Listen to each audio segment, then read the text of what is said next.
My presentation today is going to be geared towards those farmers looking to the future and their farm succession plan. I will briefly go over some of the important concepts and considerations that need to be taken into account in any successful plan. There is no cookie cutter solution. Every family is different, and without getting overly complicated with too many details or hypotheticals, my goal for today is to be able to provide you with a place to start. I'm going to give you enough information to provide a foundation so you can have that initial conversation with your team of advisors and your family with a view towards where you'd like that conversation to go, while also providing you with some of the tools and ideas to help you get there. Okay, all right, so where to start? Well, before we can discuss any farm succession plan, you first have to have a general understanding of the two rules that tend to govern what we as tax lawyers are able to do and how we're able to plan or come up with the potential options. There are very special rules that apply specifically to farmers, and they're kind of the key to what we're able to do. Neither of the two rules are all that complicated to grasp, but it is easy to get them mixed up if you start pulling some of the attributes from one and improperly applying them to the other. And because we're invariably using them together in our tax planning discussion, it is easy to mix them up. I think it makes sense to explain the farm rollover first, and later I'll explain the capital gains exemption. Two entirely different rules and two completely different tests. But we'll start with the farm rollover here. The general rule is everyone is deemed to sell everything at fair market value if gifted or sold for less than fair market value on death. There's only two exceptions: when you roll to a spouse, or in the case of farmers, when you use a special farm rollover rules. How do you keep farm property within the family, and how can you ensure that the next generation is able to carry on the farming legacy without having to pay huge amounts of tax when the value of land continues to increase so significantly? Well, you roll it on to the next generation. What do I mean by rolling? Well, roll means a gift that is a tax-free transfer at the transferor's cost base. Section 73 in the Income Tax Act carves out a special rule for qualifying farm property. It allows people owning farm property the ability to gift the property to their children or grandchildren tax-free, with the child or grandchild taking over the parent's low cost base. And then Section 70 allows for intergenerational transfers of farm property upon death. This is a huge advantage for farmers. If farmers didn't have this special exception, then any transfer, whether it's to the farmer's children, grandchildren, or further down the chain, would be deemed to occur at fair market value. That would trigger a significant amount of tax. How is that next generation going to be able to pay for all of that tax, especially when they're just getting started in many cases? For most people, it would be impossible. They'd have to sell some land just to pay that big tax bill. Who does the farm rollover apply to, and what can be transferred? Well, you can transfer the qualified farm property to any Canadian resident child, grandchild, or further down the line. If one of your children is a U.S. resident, it wouldn't matter if they are also a dual citizen. Any transfer to a non-resident is going to be deemed to occur at fair market value, and that will most likely trigger tax. The rollover can be applied to land, depreciable property, or shares of your corporation if provided that it's a qualified farm corporation. And the reason we say you can pick any price between gift and fair market value is because ideally we want to use the farm rollover together with the capital gains exemption, which is an idea that I'm going to come back to a little bit later. As I mentioned earlier, the test to determine whether the land qualifies for the rollover is pretty simple. How many years has the land been farmed by members of the vertical chain versus how many years has it been rented? The years farmed must exceed years rented.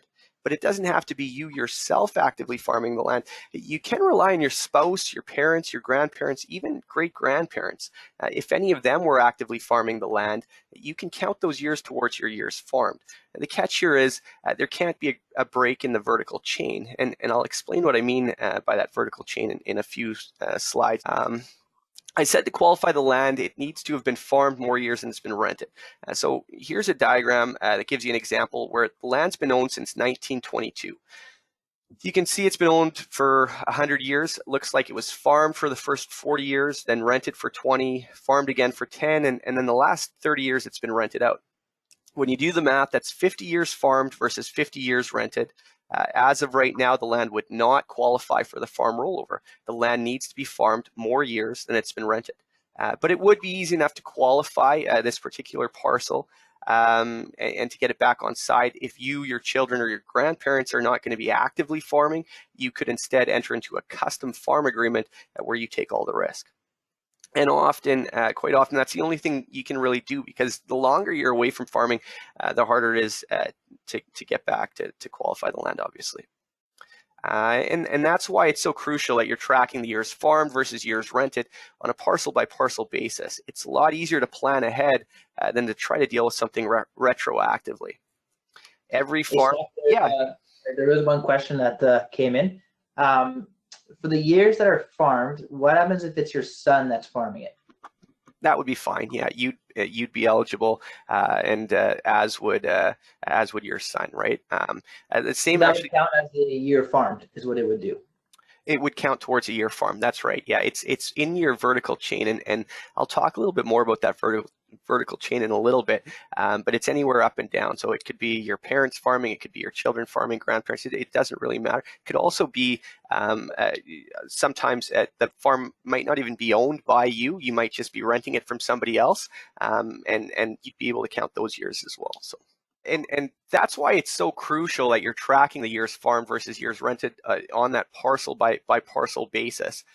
You really need to have that timeline of land ownership, and putting that on paper is going to be so important for those next generations, especially if you're dealing with lots of parcels and different types of farming arrangements. So by now, I hope you understand kind of the basic idea of the farm rollover. Was the parcel farmed more years than it's been rented? Simple. I want to build off of that now and introduce another concept, the vertical chain. Before I do, I need you to understand the vertical chain is not a test. Capital gains exemption, that's a test. If you satisfy the test, you get your capital gains exemption. Farm rollover is a test. If the parcel was farmed more years than it's been rented, you get the farm rollover. Those are tests. The vertical chain, it's just a concept. It tells you what years you get to count and when the counting restarts. It's going to apply equally both to the capital gains exemption test and to the farm rollover test. I want you to think of it like a jar of elastics. Okay, I could ask you to test the stretchiness of each elastic in the jar, or I could ask you to count how many of those elastics you can place on a thumbtack without any of those elastics falling. Two completely and entirely different tests. One doesn't have anything to do with the other, but in both of those tests, I'm using the same elastic. So the vertical chain is kind of like that. It tells you the span of years that you get to look to qualify the land, both for the farm rollover and the span of years that you get to look at when it comes to qualifying the land for the capital gains exemption. Again, two completely different tests, but I'm looking at the same time interval when determining whether the land qualifies in either of those two tests. So vertical chain is telling me what years I have to look at, and the key here is, and what you're going to hear me say time and again today, don't break the chain, because as soon as we break it, we start back at zero. We can't rely on any years that predate the break in the vertical chain. And so this illustration here is helpful. You can go down, but you can never go sideways. And we see that all the time, where it goes from one brother to the other brother, and it effectively breaks the vertical chain. You think that it's always stayed in the family, but at the moment that it went from brother to brother, that chain actually broke, and you restarted your timeline. So as long as it's, like we see in the left-hand column here, grandparents giving to down to parents, down to children, down to grandchildren, you can continue to draw boxes down. That's fine. That's all lineal. There aren't any breaks. It could also skip generations and go from grandpa down to grandchild. So when we're talking about the years farmed versus years rented, we're relying on grandpa having farmed. As long as there's no break in the chain, then we're okay. We can count all of those years grandpa farmed during that time interval. And that's what we see in the left-hand column. If we turn then to the right, where grandpa had the land, it went down to daughter, and that would have been fine. That's lineal. But then as soon as the daughter transferred the land over to her niece, it doesn't matter how long the land's been in the family. As soon as that transfer goes from aunt to niece, the chain is broken. Meaning we're not going to be able to count any of those years that predate the break, even if grandpa had been farming for 50 years, right? None of those years count. The historical timeline restarts effective as at that break. Still looking at that broken diagram on the right, because you cannot use the farm rollover on a transfer of land to a niece, that transaction will be deemed to occur at fair market value. If someday the niece wants to leave this land to her children, unless a niece has been actively farming the land for more years and she's been renting it, she's not going to be able to roll that land down to her children either. And even if the niece does decide, well, I'll just sell the land then at fair market value, unless she can meet the capital gains exemption test, either by farming the land herself or custom farming, she's also not going to be able to use her capital gains exemption because she can't count any of the years that predate that break in the chain. And we see this all the time. Maybe grandpa didn't have a will, and in which case it went to his daughter next of kin, or maybe grandpa never talked to his family about the farm succession plan. If he had, his daughter probably would have said, why don't you just leave it to the granddaughter, because that's who I'm going to be benefiting anyways. And remember, had it have flowed from grandpa to granddaughter, the vertical chain would have stayed completely intact. It can skip a generation, it just can't go sideways. And so that's kind of the arrow going down there. The fact is that it happens more often than you think, and you hate seeing this long-standing family farm operation that's unable to rely on any of the farm rules just because of bad planning. And once it's broken, there's no going back. If you break the chain, all you can rely on is what's in your hand. It's quite literally like cutting a rope. You're not going to be able to go up, and you can't rely on any earlier generations having formed. Or to go back to that analogy that I gave you earlier when I said the vertical chain is like a jar full of elastics, the moment you break that vertical chain, the jar goes back to being empty. There are no years to count. There is no time interval to select from. And you can't qualify the land for either of the two tests because there's no years to look at. It's a total and complete reset. It'd be like buying it from a stranger. Yeah, there it goes. Perfect. Staying with the farm rollover, that's why establishing that timeline for each of the parcels is so important, and that's also why you have to be careful when you're transferring land over, because you don't want to break that chain. Under the current rules, if you can maintain that vertical chain, the rules are very favorable. If grandpa and great-grandpa were farming for 60 years, it doesn't matter that you and your parents have never farmed the land. Even if you've been renting it for the last 20 years, you still have another 40 years before the land no longer qualifies. And that's assuming that the rules stay the same way that they are right now. Those land charts, they must be accurate. It may be necessary to do to search the titles back, especially when you get further down the vertical chain and you're not sure when grandpa or great-grandpa purchased the land.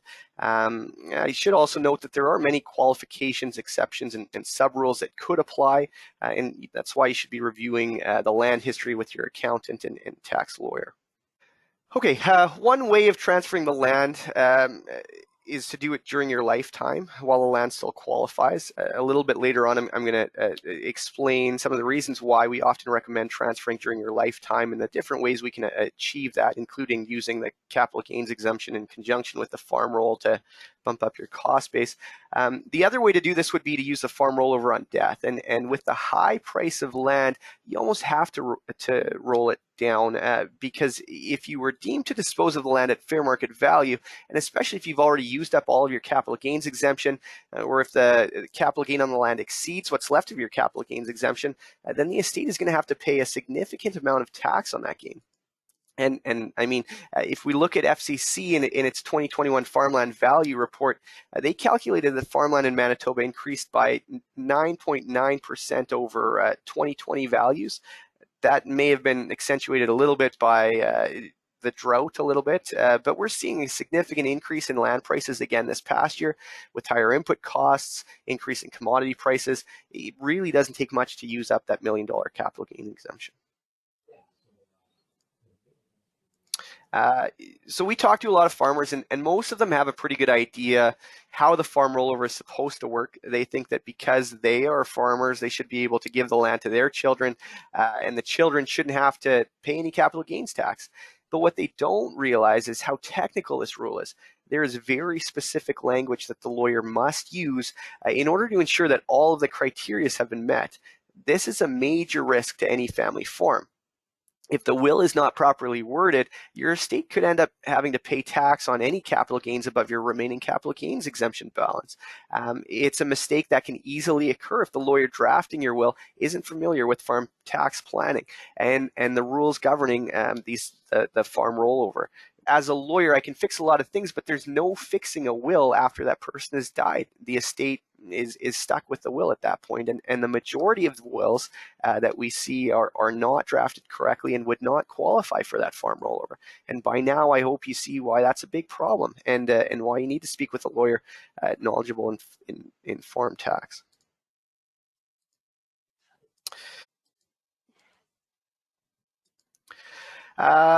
So this slide gives you a little bit of a background history about the capital gains exemption. We haven't always had it. It was given to us in 85, and then there's been several variations. When it came out, it was $500,000. Then in 94, the inclusion rate for capital gains was changed to 75%. Currently, it's up to $1 million. And the inclusion rate is sitting back at 50%, which means $500,000 of taxable capital gain is being sheltered under this special farm exemption. Everybody gets this, but only a small percentage of people are ever able to use it because you either need to be a farmer or own shares of a qualified small business corporation. The exemption can be applied to farmland, shares in a qualified farm corporation, interest in a qualified family farm partnership, and certain specific assets like quota. Hey, Steph, I just want to pop in here and go. If you go back to the other slide, because I did get this question quite often, and I just want to clarify it. The $1 million capital gain, the reason that Steph has $500,000 in taxable capital gains that it shelters is because if you ever trigger $1 million capital gain, only 50% of it's taxable. So that's why the million goes down to $500,000 on the slide here. So the $1 million capital gain shelters $500,000 of taxable capital gains. So I just want to kind of clarify that because sometimes people get confused with, they think that the $1 million capital gain will shelter $1 million of taxable capital gains. No, that's a really important point. No, I'm glad that you said that. Yeah, and that's based on the current 50% inclusion rate. There are a lot of definitions within the Income Tax Act, and one of them that keeps coming up is farming. What is actively farming? What is used in farming business? Quite often, the definition that's more helpful are the ones that tell you specifically what farming is not. I don't want to get overly technical with definitions, but one thing we see all the time are people who are crop sharing. Crop sharing is considered to be rental income, meaning you won't be able to count those years as farming years, and it won't count towards qualifying the farmland. If you're currently in this sort of arrangement, and especially if you're getting close to being put offside in your years farmed versus years rented, you may want to consider entering into a custom farming arrangement. What are the requirements, and how do we qualify for the capital gains exemption? Let's look at the test now. And the test is going to be different whether we're dealing with farmland or shares. But for personally held farmland, I've highlighted the general rule. Typically, the test is going to be, did you own the property for 24 months before transferring? And did you farm the land principally for any 2-year period where the gross revenue from farming exceeded your net income from all other sources? The test is slightly different if the land was acquired before 1987, in which case the land would have needed to be farmed any 5 years, and those 5 years wouldn't need to be consecutive, and there's also no income test. Okay. So I said you need to be farming land for 2 consecutive years, but just like when we were discussing the farm rollover and how you were able to rely on your parents, grandparents, and even great-grandparents, here again, you might never have farmed the land, but if someone in that vertical chain of land ownership can satisfy this test, then the land's going to qualify and you're going to be eligible for the full $1 million capital gains exemption. Remember, the vertical chain informs us as to what years we can use, and as long as the vertical chain hasn't been broken, we can qualify the land for the capital gains exemption based on any 2 consecutive years of farming within that time interval of our vertical chain. And it's interesting how many lawyers and accountants advise their clients that their land or their shares don't qualify when they do, based on past generations having farmed. Again, that's why it's so important to be speaking with an advisor that understands these special rules. I'll also note here that using your capital gains exemption could trigger AMT and clawback of OAS and CPP. These are transactional costs that you may incur when you utilize your capital gains exemption, and we would discuss these with you and your accountant and come up with a plan that minimizes these transactional costs.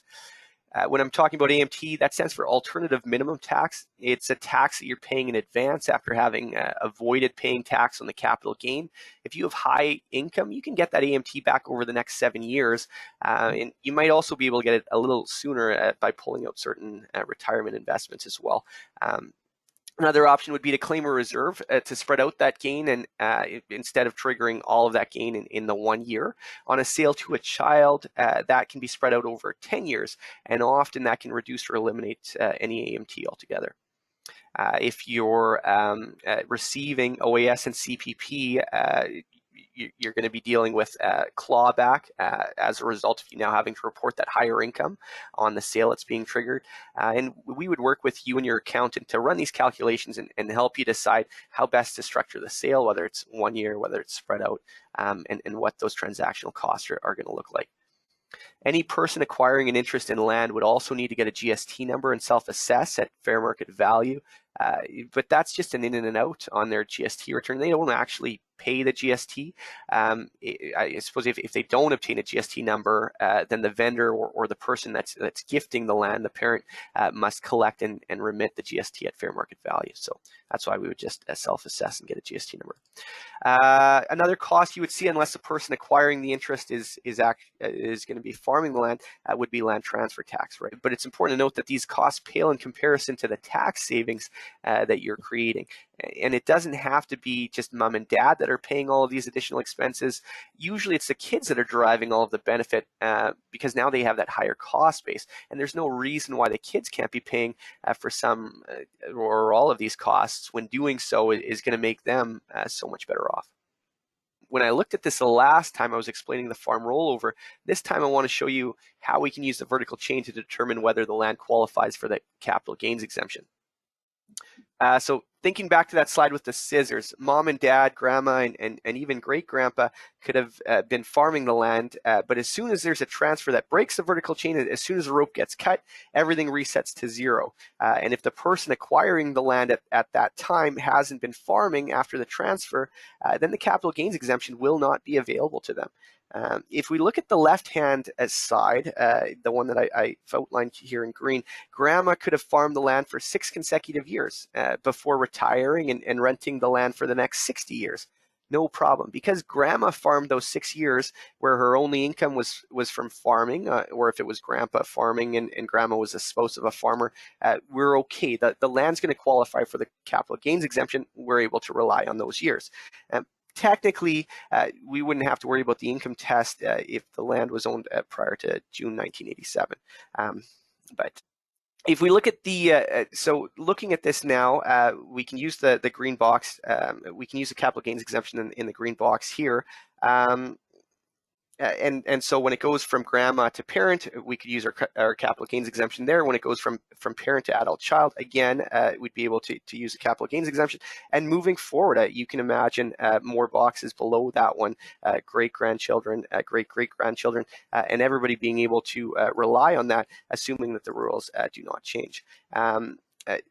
So for the capital gains exemption, we don't have to do anything because the vertical chain was never broken. We can rely on grandma having farmed. But compare that to the right-hand column where it goes from grandma to parent to brother or to the brother of the parent there. And if we assume, again, the same fact pattern where grandma farmed for 6 years and it's been rented ever since, we're going to be out of luck on this one because the moment that the land transferred, as soon as we went sideways from parent to brother, we broke the chain. So if in that case there, if brother wanted to rely on the capital gains exemption, then he's either going to have to farm it himself or enter into a custom farming agreement in order to qualify it. Kind of see here too, just sort of the difference between the capital gains exemption and the farm rollover. Whereas here it's been rented for so many years, you'd have to you'd have to be farming it for so long just to get it back on site, and we don't have to worry about any of that with the capital gains exemption, assuming that the vertical chain has remained intact. And so you can also use it with shares.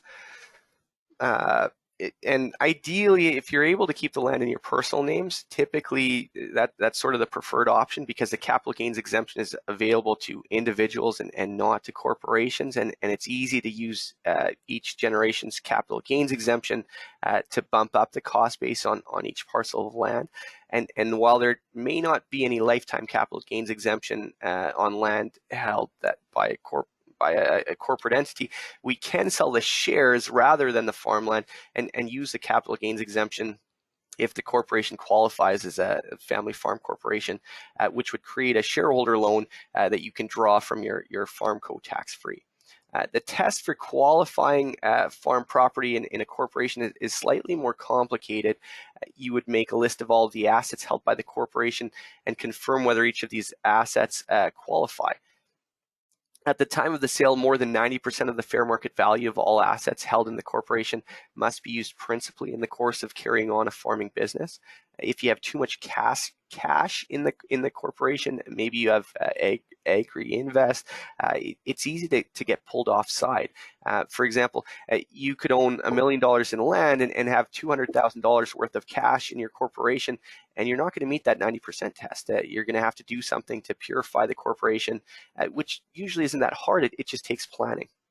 The second test that you also need to satisfy, at least 50% of the corporation assets need to have been used in active farming for any 2-year period. This is usually an easier test to satisfy, and it's a whole lot easier than trying to use your capital gains exemption through a qualified small business corporation, which would actually require that the 2-year period be the 24 months immediately prior to the sale.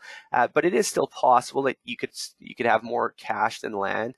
Like if the corporation was holding one parcel and a bunch of farm equipment had just been sold, for something like that, it could result in you needing to hold the shares for 2 years after the dividends have been paid out, and possibly also custom farming if you're not actively farming, in order to ensure that the used principally test is in fact met. So I like to think of it like a shopping cart, and over the years you're probably going to walk through the aisles, you're going to put some things in, and you're probably going to take some items out. But when it comes time to check out or to cash in those shares, instead of it being a 10 item or less line, the test is going to be, are you using 90% of your groceries for farming? And if you're not, then we'll help you take some of those bad groceries out of the cart so that you can get your corporation back on side. Again, we'd still need to make sure that at least 50% of the assets were used principally for farming for a 24-month period. But as long as you're not buying and selling it within a 2-year span, more often than not, we're going to satisfy that test. And it is a little bit more complicated than that, but it gives you kind of an idea of how that works.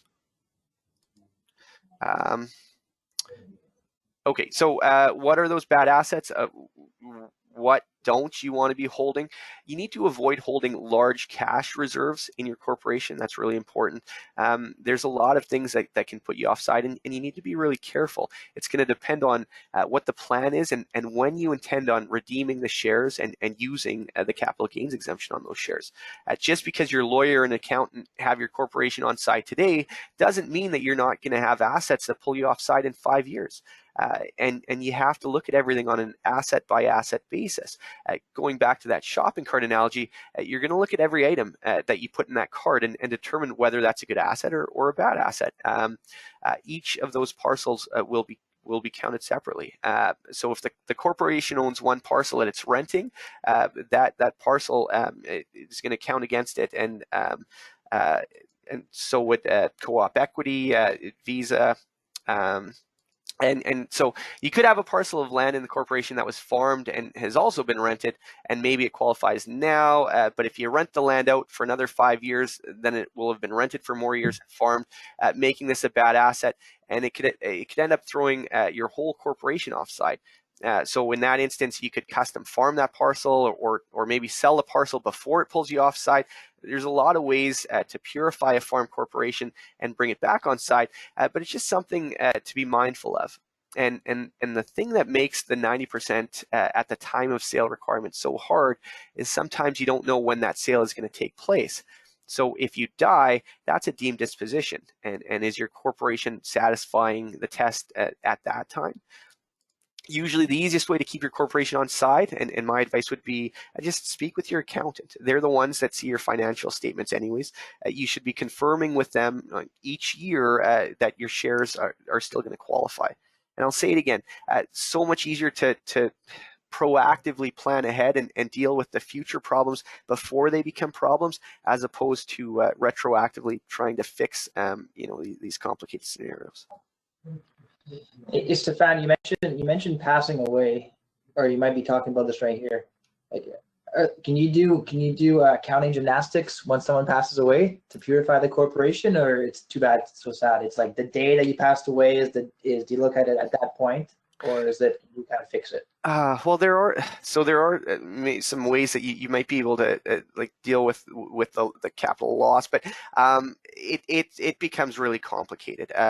That's kind of outside the scope of this. So it might be possible. It's going to depend. There might be ways that you might be able to, but it's going to be a lot more complicated than just making sure that everything. The best practice would be to just keep it on side the whole time, as best you can, anyways. Okay, so how can you use your capital gains exemption? There's really two ways. The first way, you elect on death, and we do have clients who come in that say, I talked to my accountant and they said I don't really have to do anything. We'll just elect our capital gains exemption on death.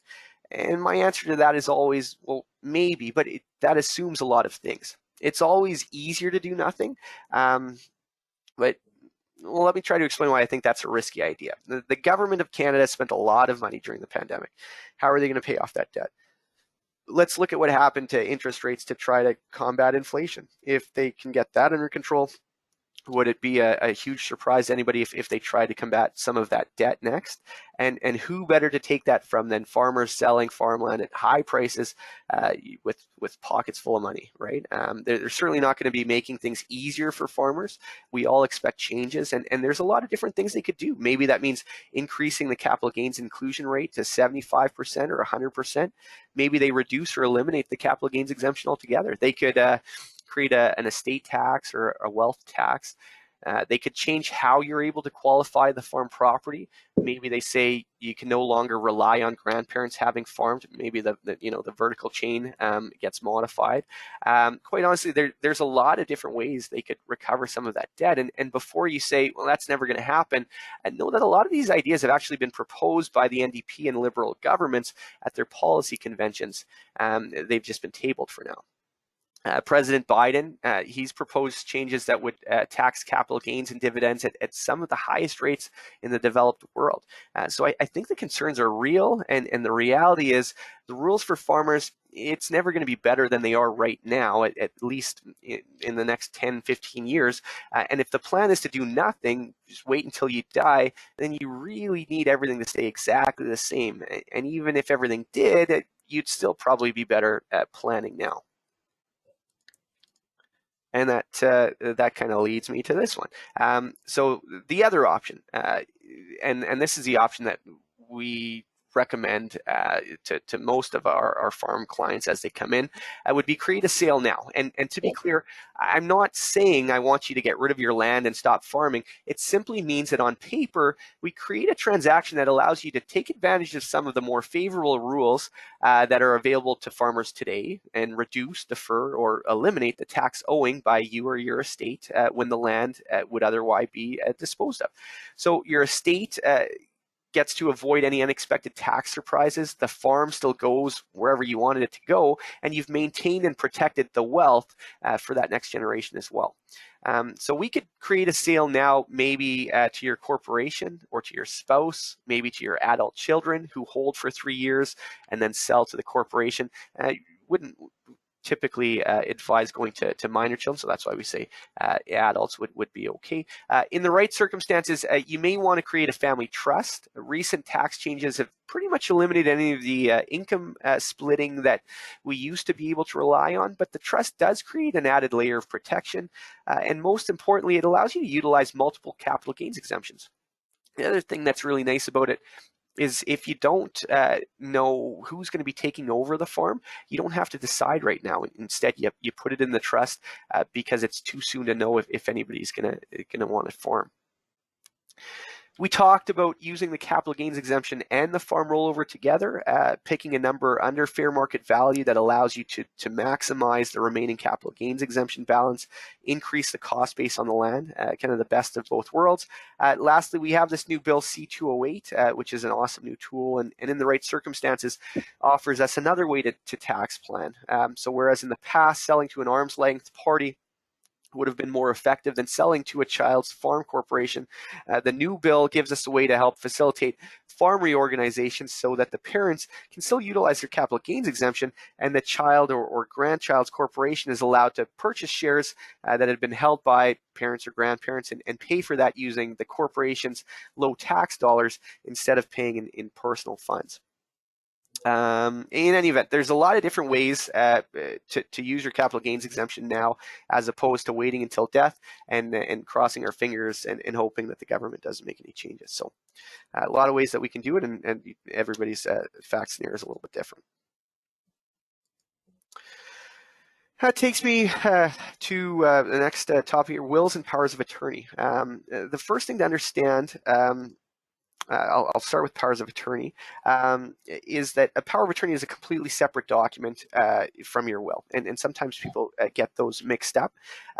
You can't name your power of attorney in your will. The power of attorney acts during your lifetime. Whereas the will only takes into effect as soon as you die, then whatever the will says, that's what goes. And as important as it is to have a will, I often say it's almost more important to have a power of attorney. You can imagine a scenario where you're in a car accident and you no longer have capacity. You don't die, but you continue to live for another 10 years. So in that type of scenario, somebody's going to need to make an application for a committeeship just to be able to deal with your assets in the same way that you would otherwise be able to. So having a power of attorney in place, being able to decide who you want to deal with those things, certainly it's a good idea to have that in place. And often, I mean, when we're doing a lot of tax planning, we'll be transferring a remainder interest to the children while mom and dad hold the life interest. And in something like that, if something happens to someone and they're not able to act, well, we've got these people on title, and we need to be able to deal with that asset. So sometimes that means a limited power of attorney that specifically deals with the farmland and only the farmland, or the corporation if it's shares. Important to note that requirements for a power of attorney do vary from province to province. So if you reside in or have property in other jurisdictions, we always recommend that you have a specific power of attorney that deals with your Manitoba property and or farmland. And in either of those cases, whenever you have multiple powers of attorney, you're just going to want to be very careful that you don't revoke it when you make new powers of attorney. Okay. So here's just some stats. In May 2022, Canada Ag Census came out. So the numbers that you're looking at are fairly current. Manitoba's farmer populations, it's a little bit younger than what we see across Canada, but the average farmer is still about 55. It's encouraging for me to see that in the last 5 years, a lot more farmers have started making succession plans. But even at 12%, that still means 88% of farmers do not have succession plans in place. And of the 12% that do, a lot of them have wills that are not properly drafted. And this slide sets out some of the special farm considerations that make drafting a will for a farmer so much more complicated than what I would call a non-farming will. Is the land vesting indefeasibly within 36 months? That's one of the requirements and something we need to make clear in the will. If the will doesn't achieve this, then you're not going to be eligible for the intergenerational transfer and tax deferral. And that becomes a big issue, especially if minor children are set to be receiving the land. If anything happens to mom and dad, unlike on a roll to a spouse, which is permitted to sit in trust, the roll to a child must vest in the child. And that's going to require very special trust characteristics over and above what you'd see in what I'd call, one of those non-farming wills. That vesting into feasibility it's extremely technical. For example, if you were leaving land to your son in trust during his lifetime so he can receive the rental income, and on his death you want that land to go to your niece, that's what we would call a gift over. So CRA would consider the land to have vested in the trust that you set up for your son instead of vesting in the beneficiary, and they would deny the farm roll, meaning it would be deemed to have been disposed of at fair market value, and the estate would owe tax above and beyond any remaining capital gains exemption. So careful drafting by someone who understands the implications is a must. You can't usually fix a gift over after the testator dies. Other things to consider, how do we equalize? Fair is not always equal. If you have one child that's farming and they need the land to farm, how do you make that fair with the other kids? For the farming child, they usually have everything they need right now. They're farming with you, but if you're waiting until you die to elect your capital gains exemption, that could be 30, 40 years before the non-farming children receives their inheritance. And if they have young families or are just starting out, then they'd probably like to benefit now or receive some of that money now anyways. And so that's kind of an added bonus when we're able to do something like that. And we could do that by selling some of the land to your farmco using your capital gains exemption to generate a shareholder loan. Have farmco pay out the shareholder's loan over time to the non-farming children.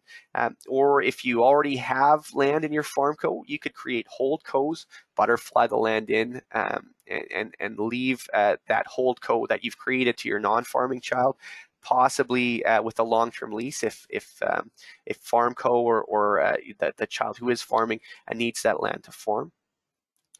Sometimes equalization involves insurance. Any insurance on a shareholder's life exceeding the value of their shares count as cash. So you need to be careful again that you're not putting yourself offside the 90% rule.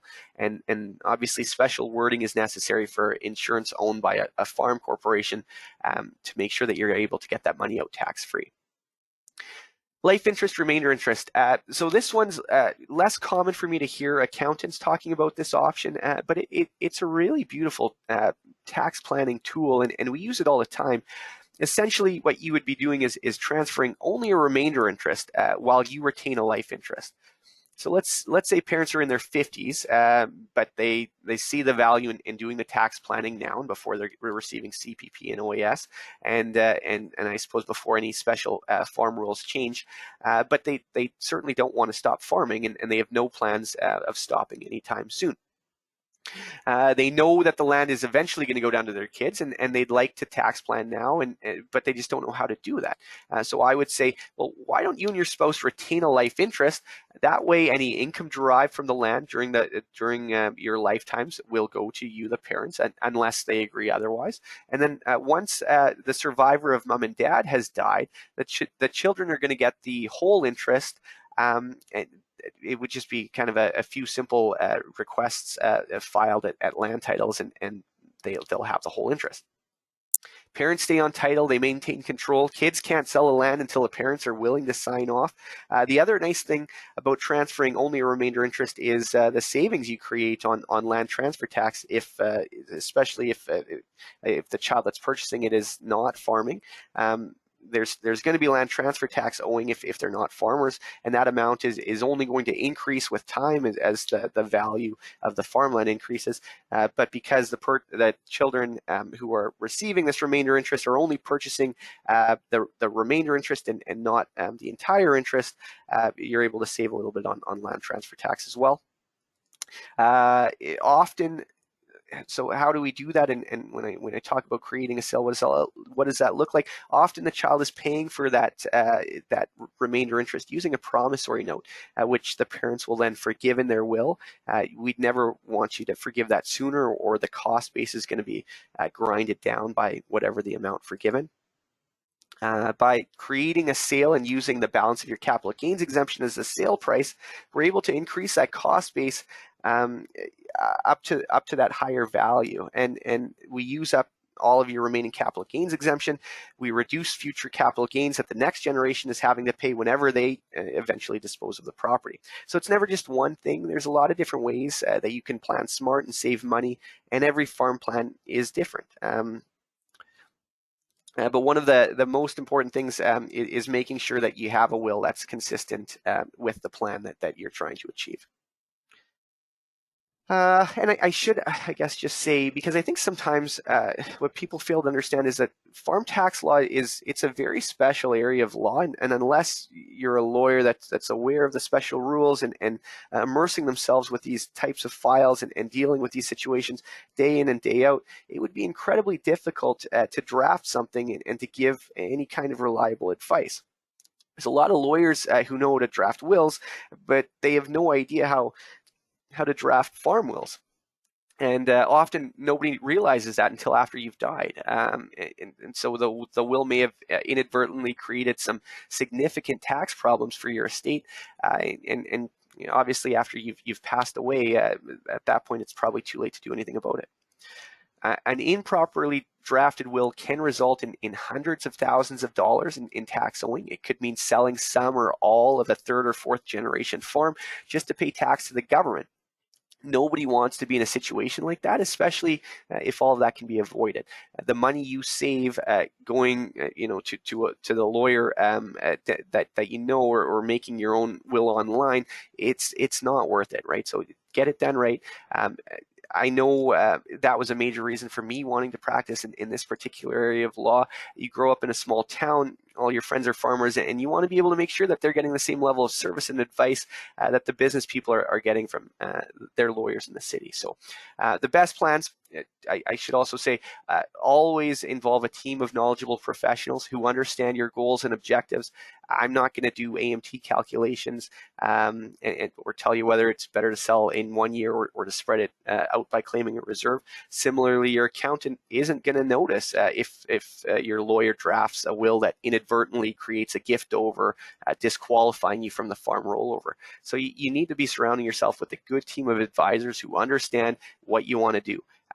Because the family farm, it's just too important to get it wrong. And the serious problems that can arise, like I said, usually you can't fix them after the fact. I wanted to give the people who've attended some examples of the types of serious and potentially serious problems that we try to avoid. So here, in my first example here, mom and dad have 4 quarter sections that they own jointly, and there's 4 kids. Land has always been farmed by dad. Johnny, one of the children, has recently started farming with dad. The other 3 children will not farm. And so to try to make things fair, mom and dad have decided to give their farming son the right of first refusal to purchase those 4 quarters at 60% of fair market value, with those parcels to be paid out to the 3 non-farming children. The will is worded to let Johnny buy from the estate at 60% of fair market value. So that sounds pretty good. What's wrong with this scenario? First, we'd want to know what the cost base is on the 4 quarters. Since the land has always been farmed and held personally, we know it's going to qualify for the capital gains exemption and the farm rollover, and we'd like to take advantage of both of these rules if at all possible.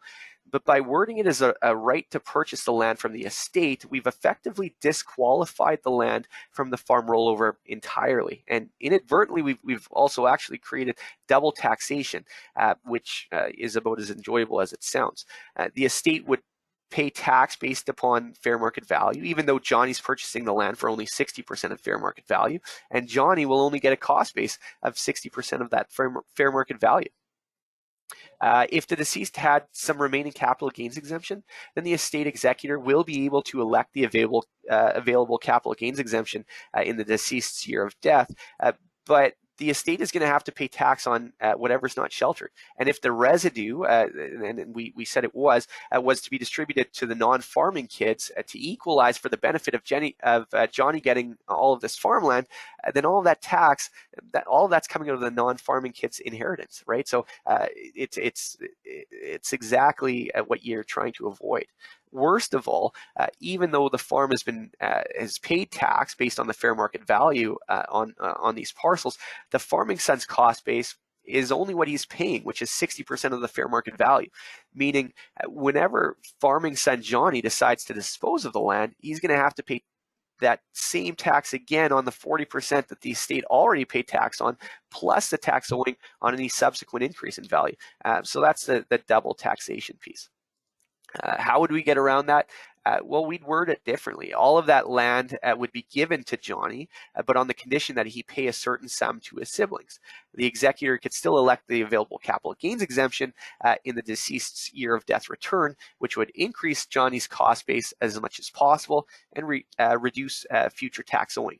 But because we're rolling the land, we're not creating any additional tax, which also means those non-farming kids, they don't have to pay the tax on that capital gain out of their inheritance. Then once the land has been gifted, we make it so the bequest is conditional upon Johnny now paying 60% of the fair market value to each of his siblings within 1 year. And there are special rules to get that farm rollover that require certainty that Johnny gets the land within 36 months of Dad's death. Again, that's kind of going back to vesting indefeasibly.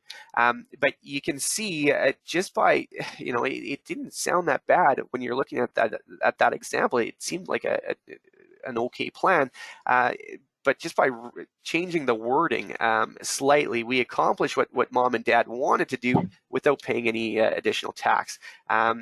So we're still getting the land to Johnny, increasing his cost base. Land stays in the family. Family isn't being forced to sell or pay tax. We're electing what's left of capital gains exemption, bumping up the cost base.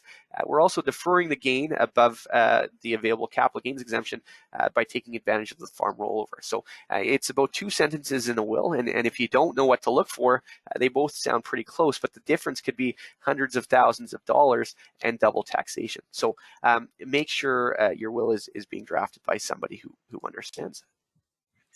Okay, my next example, land's farmed for 20 years, but has since been rented for 30. You and your spouse own the land jointly. Nobody in the family is farming. You've been renting the land out to your neighbor who has a small farming operation and can't afford to buy the land. Land doesn't qualify for the farm rollover because it's been rented for more years than farmed. So what do? Well, even though land doesn't qualify for the rollover, it probably qualifies for the capital gains exemption if there's 24 months where the land was farmed by you, your parents, or grandparents, where the gross revenue from farming was greater than the net income from any other sources. If the plan is to deal with the land in your will, because you can't roll the land out, you're going to be deemed to have disposed of the land at fair market value. But both you and your spouse could elect to use whatever's left of your capital gains exemption to ultimately reduce the tax owing on disposition. And if the gain is under $2 million, and you and your estate are going to be able to avoid paying tax on the capital gain altogether, assuming that capital gains exemption is still available. If you were wanting to sell to the neighbor, it would be better to do that during your lifetime, because as an arm's length transaction, Section 69 of the Income Tax Act would not apply. You could sell at less than fair market value to an arm's length party, not be deemed to have sold at fair market value. Use your capital gains exemption now and avoid that double taxation. Assuming you are prepared to give the neighbor a break or sell to any outsider just enough land to use your capital gains exemption, then you could enter into a custom farm agreement, perhaps with your neighbor, for the balance of that and to gain more years farming. Remember, cash rent or share crop rent is not farming. You need to be taking all of the risk.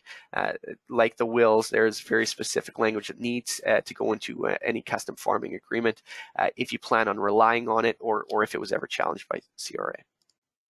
Okay, and last example here. You and your spouse have spoken with farm tax professionals over the years. You've used up all of your capital gains exemption. You have 4 quarters that are personally held and 4 non-farming children.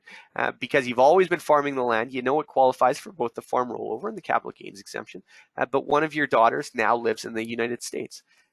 You assume that because you've done all of this smart planning over the years, you can go see the lawyer that you've dealt with on other transactions and have them draw up a simple will that upon death, you and your spouse leave everything, including the farmland, equally to your 4 children.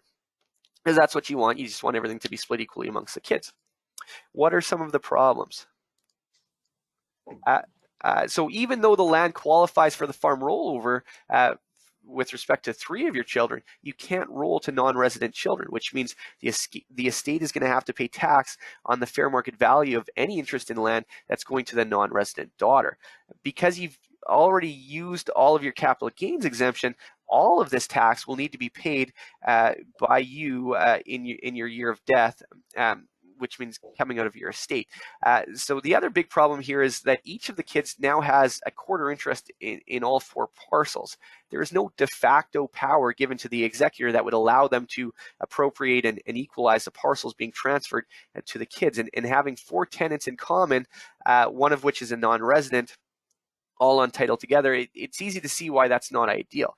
Even if the will did have the special power to allow the executor to partition and appropriate or to make distributions in specie, the executor can't just say, let's make an agreement and give the non-resident daughter cash instead of the land, because the purpose of that agreement would be to avoid tax, which would then put you offside with CRA.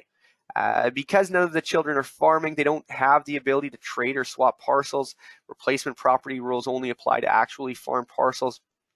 There's no rollover between siblings. We've gone over that. The other obvious issue, if one child wants to sell the land, everyone's going to have to agree to sell the land because everyone's on title together. Or if they can agree, the child wanting to sell can make an application to the courts for partition and sale, and that's really ugly, right? Nobody wants, nobody goes into a lawyer's office to make a will that just leaves everything to the kids, thinking, well, if this goes south, one of my kids is going to start litigation against the other 3, right? That's a complete nightmare. But if you don't plan it right and the children can't agree, that's the reality. And what started out, he just wanting to leave everything equally, snowballs into this giant family problem, and you're not around to fix it. How do we get around that? You should have specified which parcel goes to each child. Maybe if you had different values, equalize with cash. You'd probably want to deal with the non-resident daughter a different ways so that you can avoid having to pay tax on the fair market value of the interest being transferred to her in the year of death return. Perhaps roll to another child or children and give the U.S. daughter cash instead. We recently had a scenario like that. We planned for 6 children. We used up the parents' capital gains exemption on the land going to the non-residential daughter, rolling slightly more land to the resident children. In that case, the non-resident daughter was still a Canadian citizen, or we would have had other issues. Every family farm operation is different. There is no one-size-fits-all option that will work in any and every instance. It's always easier to do nothing, but I hope by now you can see just how risky that is. I also know it's hard to find time. You get busy, you're in the fields. What seemed like a really good idea gets put on the shelf for a while, and you forget about it. But changes are coming, so start figuring out that timeline of land ownership. If you have an existing will, pull it out, make sure it's doing what you think it's supposed to be doing and not derailing your entire tax plan. Have those conversations with your family and ask yourself, what does the big picture look like 10, 20, 50 years down the road? And then find the right team of individuals, knowledgeable farm tax professionals, and let us help you get there. Because improper drafting or insufficient consideration of the complicated rules can lead to significant problems and costs to your estate and ultimately that next generation. So my advice, start planning now.